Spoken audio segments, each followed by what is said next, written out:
We're going to begin with the questions growing this morning surrounding the death of accused sex trafficker Jeffrey Epstein. The FBI and Justice Department on the case, investigating his apparent suicide while he was in federal custody here in Manhattan. Our chief national affairs correspondent, Tom Yamas, is there outside the jail with new details. Good morning, Tom. Robin, good morning to you. Sources at the Department of Justice tell us right now the focus of investigators is on the 24 hours leading up to Epstein's suicide. That Attorney General William Barr wants to be updated every 3 hours on any developments, and that there are numerous agents now working this case. This morning, ABC News is learning new details about the security breakdown surrounding accused sex trafficker Jeffrey Epstein's apparent suicide inside of a Manhattan jail cell. His death by hanging now being investigated by the FBI and the Inspector General. A source telling ABC News the Metropolitan Correctional Center has been understaffed, leading to low morale among guards. Another source tells us that the two guards in the special housing unit where Epstein was being held were both on overtime, one of the guards on his 5th overtime shift of the week, and that those guards were supposed to check on Epstein every 30 minutes, but did not in the hours before he was discovered Saturday morning. Attorney Bruce Barkett represents Epstein's former cellmate, who roomed with him around 3 weeks ago when Epstein was found unresponsive with marks on his neck. At the time, Epstein was put on suicide watch, but only for 6 days.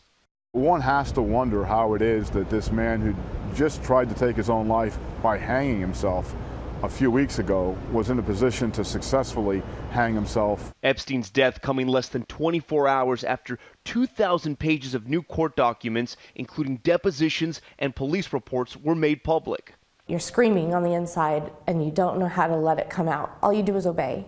That's it. In those unsealed documents, Virginia Roberts Giuffre's 2015 defamation suit against Ghislaine Maxwell, a British socialite and longtime Epstein associate who Epstein's accusers have described as his madam. In deposition testimony, Giuffre says that Maxwell recruited her to be a teenage sex slave to Epstein, and that Epstein directed her to have sex with powerful men, including former New Mexico Governor Bill Richardson, former Maine Senator George Mitchell, and Prince Andrew. All of the men have denied those allegations. Give Jeffrey what he wants. A lot of this training came from Ghislaine herself. Maxwell has consistently denied the allegations and so far has not been charged, but prosecutors pledging to take down anyone who conspired with Epstein to commit his years of alleged sexual assault on underage girls. And Epstein still able to torment some of his accusers, even in death. I really wanted justice. I really wanted him to take up for what he did and to be put in jail or prison and have to sit there and think about what it is he exactly did to so many people. Now, following Epstein's suicide, President Trump retweeted 2 conspiracy theories that were completely baseless, suggesting Bill Clinton was somehow behind the suicide because he had a past association with Epstein. Again, no proof, completely baseless. We should also mention that President Trump himself had a past relationship with Jeffrey Epstein. Both presidents say they knew nothing about these terrible crimes. David? All right, Tom Yamas, who's been covering this all weekend long. Tom, thanks. Let's bring in our chief legal analyst, Dan Abrams, with us here this morning. And Dan, we know the Department of Justice, as Tom just reported, looking into this. They're getting updates every 3 hours or so. But what do you make of what could happen now for somebody in the jail or administrators inside the jail because of this? Heads are going to roll in one way or another. The question is just going to be, is it going to be administrative? Is it going to be people getting fired? Or are there going to be charges? And for there to be criminal charges, you're going to need intentional acts.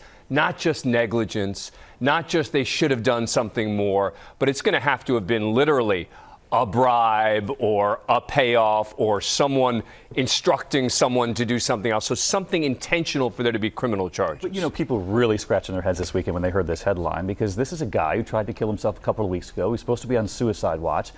So how does this happen? In a place where it should never happen, right? I mean, that's the point. It should never happen in this particular jail.